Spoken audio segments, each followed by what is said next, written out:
Hello everyone. I bet you're wondering why I've gathered you here today. Originally, it was to watch me paint nails in the bathtub with my clothes on. But now, I've realized that painting your nails in the bathtub with clothes on is very difficult, but having your clothes on in the bathtub is not difficult at all.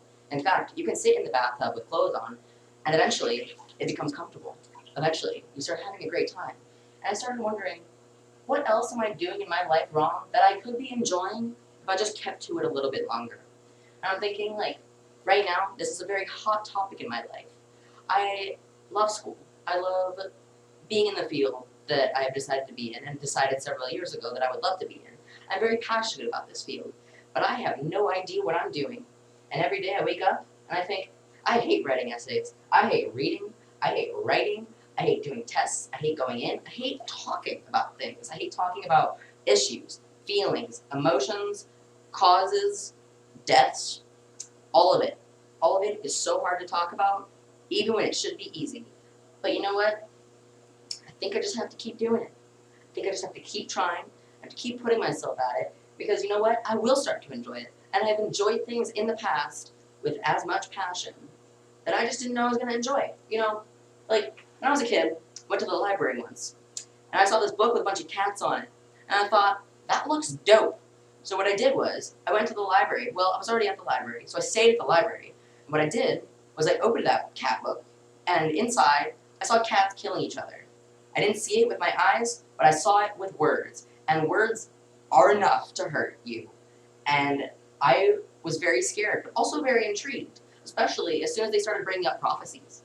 So I thought that was very interesting. It turns out that was warrior cats, and I read there were at least 40 of them at the time. I was 12 years old, and that got me screwed up, I think it got me so screwed up that I just got really attached to animals, and I never kind of came back out. So, I never considered myself truly human, you know what I mean? So that kind of, went into every other part of my life.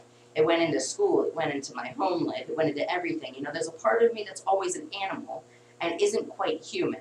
And because of that, I just do not fit in. I don't fit in anywhere. It's actually kind of scary. I feel like I'm the only person who wakes up every morning and has to stand in front of the mirror and go, yep, I have a human name. My name is John Humanman, and I am ready to do humanly things today. It's not like, it's like role playing every day. I have to put on my work clothes. I have to put on my beautiful, beautiful outfits that I have spent real money on, and I have to put on a tie. And I'm sinking right here into the bathtub. I have to put on a tie and a vest and shoes and socks and all these undergarments. Sometimes underwear is optional, but you really don't need to tell people that. I have to do that every morning, and every morning I still feel like I'm screwing it up. No matter what. It's easy, right? You button up the things, you go outside, you buy coffee, you stand in a line for 15 minutes, and you pretend that no one else is there, even though the entire room is filled with people, and you're all kind of sitting there not knowing who you're allowed to talk to and who's actually friendly. And you go do that, and this stretches on to an hour and a half, because that's just how it happens. Sometimes you're just sitting there and you'll be there for 2 hours and you'll be like, wow, we were here for 2 hours, and everyone else will be like, yeah, what the hell? What is up with that? We just spend time out there. We're not even doing the things that we like. Okay, every day I have to read so much. I have to read so many things. When I see across the room, I see that there's my mandolin, which I want to practice. I got my roller skates. I've got 2,000 pieces of white paper that are just ready to be painted on. And I gotta go wear a suit. I gotta get up in the morning and I gotta wear a goddamn suit. It's I don't know, I just feel like that's screwed up. It's really screwed up. Oh yeah, back to my original point.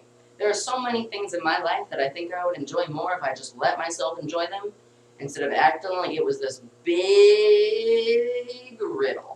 It's like a test. Everything is a test in this world. And I think that was on purpose. I think that the government out there, you know them, they did that. They totally did that. They set it up to where I feel like I have to prove myself in everything I do.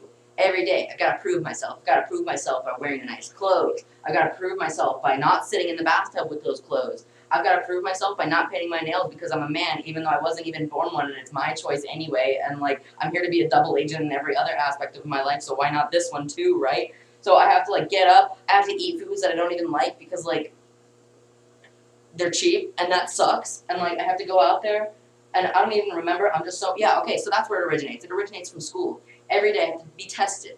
I have to focus on that being the most important thing in my life. I have to prioritize a math test in 8th grade over eating food for breakfast.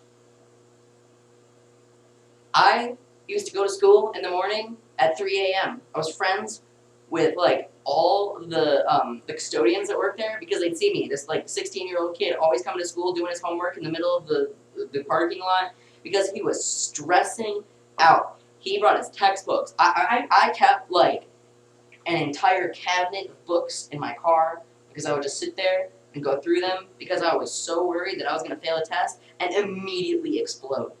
Immediately. Like, I would be sitting there in the testing office or the classroom or whatever, and I would mark the wrong answer, and I would just die. I'm like, I still have that feeling. This has happened for like 21 years of my life. Yeah, I was being tested from day one. Don't you forget that.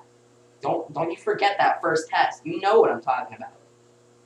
But every day it's like, instead of just thinking about things, instead of really wondering why I'm here and what I'm doing, I don't get time to ask those questions of myself. I don't get time to do that.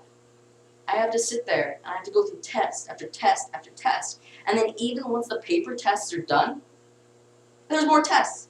It's a social test. I have 6 different resumes. Isn't that screwed up? I have 6 different resumes for different things depending on how applicable they are to that test that I'm going to go through, where I go in and I talk to a stranger who's like also super uncomfortable, and we both have like a showdown for 15 straight minutes. Both of us are sweating bullets, but the test lady, she's got like a bubble going up her head, and inside she's like playing fetch with her dog, and inside of my brain, I'm sitting in the bathtub with my clothes on and some bubbles, and neither of us want to be there.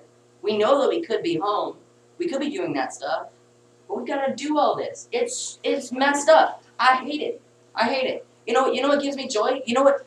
Instead of it like putting all of this energy into like my very like passionate hobbies that I already have that I no longer have time for because I'm working on tests, I have to fill my house with dead animals.